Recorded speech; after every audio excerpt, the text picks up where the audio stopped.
खबरों में आगे बढ़ते बात करेंगे महाराष्ट्र की। महाराष्ट्र चुनाव रिजल्ट के 13 दिन बाद अब नई सरकार बन गई है। जी हां, 10 साल में देवेंद्र फडणवीस ने तीसरी बार मुख्यमंत्री पद की शपथ ले ली है।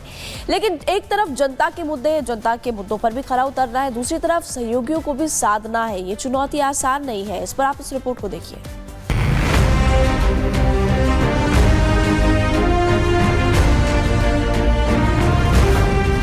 फडणवीस की शपथ, आगे विकास का पथ, मिली बड़ी जिम्मेदारी, जनता को आशा भारी। मेरा पानी उतरता देख मेरे किनारे पर घर मत बसा लेना। मेरा पानी उतरता देख मेरे किनारे पर घर मत बसा लेना। मैं समंदर हूं, लौट कर वापिस आऊंगा। देवेंद्र सरिता गंगाधरराव फडणवीस ईश्वर साक्ष शपथ घेतो की कायद्याद्वारे स्थापित झाले आहे अशा भारताच्या संविधानाबद्दल।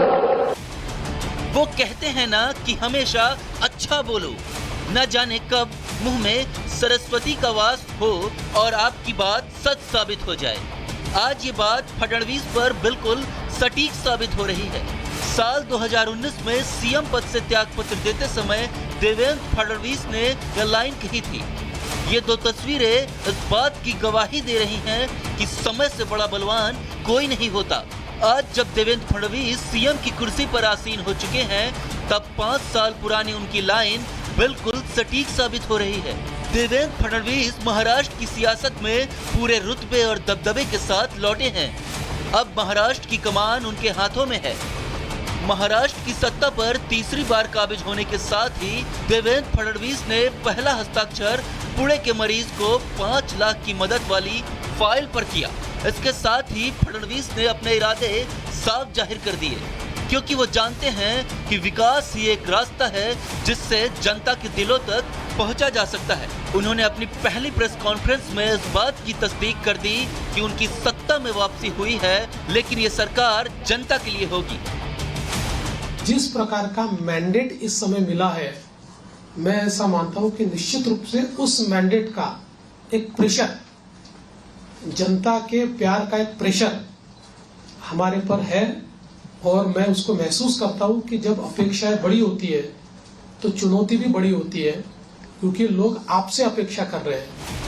सरकार संभालते ही फडणवीस ने साफ कर दिया कि यूं तो ये गठबंधन की सरकार है, लेकिन इसके फैसले मजबूत होंगे। और राज्य में गृह मंत्रालय पर फंसे पेच पर भी ये जाहिर कर दिया कि ये पद बीजेपी के पास ही रहेगा और मुख्यमंत्री इस मंत्रालय को अपने पास ही रखेंगे।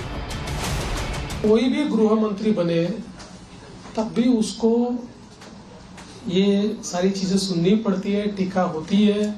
गृह मंत्रालय ही ऐसा है कि जिसमें आपको धन्यवाद कम मिलते हैं, गाली ज्यादा मिलती है, लेकिन बावजूद उसके कन्विक्शन के साथ आपको ये मंत्रालय संभालना पड़ता है।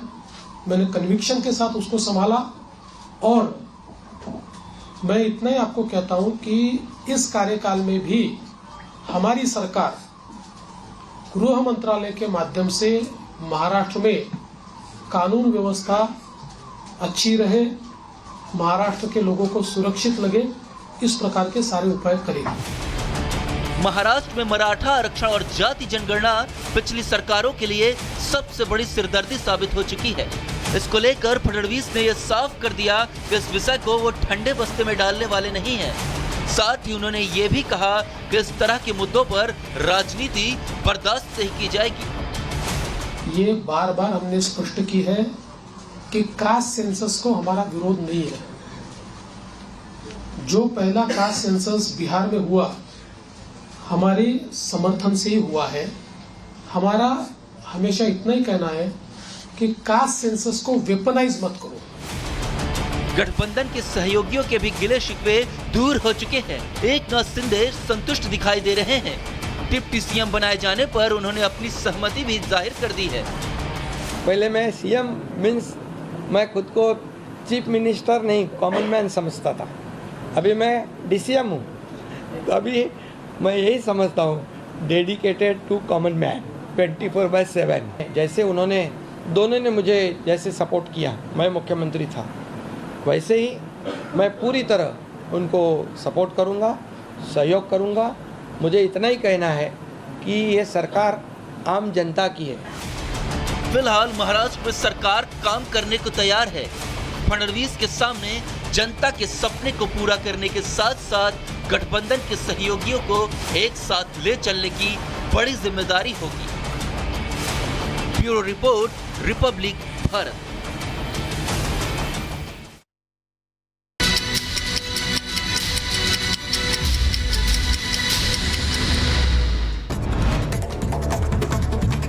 दिल्ली के शहादरा के गीता कॉलोनी में झुग्गियों में लगी भीषण आग, पूरे इलाके में धुएं का गुबार, बची अफरा तफरी। दमकल की 12 गाड़ियों ने आग पर काबू पाया। रायबरेली में रबी फसल की बुआई करते समय ट्रैक्टर में लगी भयंकर आग, जलकर हुआ खाक। शॉर्ट सर्किट बताई जा रही है वजह। नोएडा में पुलिस और बदमाशों के बीच हुई मुठभेड़, क्रॉस फायरिंग में 2 बदमाशों को गोली लगी है और वो घायल। उत्तर प्रदेश के मुजफ्फरनगर में जीएसटी टीम पर उपद्रवियों ने किया हमला और इस दौरान राणा स्टील घर के ठिकानों पर जीएसटी टीम छापेमारी के लिए पहुंची थी। राणा परिवार और उनके कर्मचारियों ने गाड़ी में तोड़फोड़ की। मामले में पुलिस ने एक्शन लिया है और लगातार ताबड़तोड़ कार्रवाई की जा रही है। मामले को लेकर के जांच पड़ताल जारी। खबरों में आगे बढ़ते हैं, गाजियाबाद से खबर। दबंगों ने सोसाइटी गार्ड और सुपरवाइजर के साथ मारपीट की। शराब के नशे में धुतकार सवार युवकों ने जमकर की मारपीट। जौनपुर में तेल से भरा टैंकर अनियंत्रित होकर पलटा, ड्राइवर को सुरक्षित टैंकर से निकाला गया बाहर। रायबरेली में तेज रफ्तार डंपर ने बाइक को मारी टक्कर। हादसे में एक महिला बच्चे की मौके पर दर्दनाक मौत। 2 लोगों की हालत गंभीर बताई जा रही है।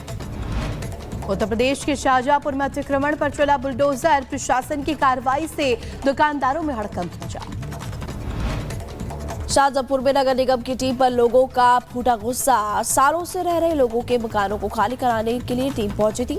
महिलाओं और बच्चों ने जमकर किया घेराव और नगर निगम और प्रशासन को बैरक वापस लौटना पड़ा। बदायूं में 2 पक्षों में हुआ जमकर हाथापाई हुई। घर के आगे ई रिक्शा हटाने को लेकर के मारपीट हुई। पुलिस मामले की जांच पड़ताल।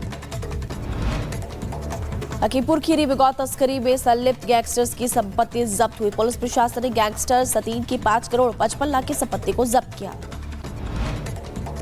लखीमपुर खीरी में अवैध मकान पर चला प्रशासन का बुलडोजर। सरकारी जमीन पर अवैध तरीके से बनाया गया था मकान। मकान में चल रहा था देशी शराब का ठेका। बाइक पर ऊंट को बैठाकर शहर घुमा रहे शख्स का वीडियो अब सामने आया। ऊंट को बाइक पर बैठाकर हाईवे पर निकले 2 लड़के।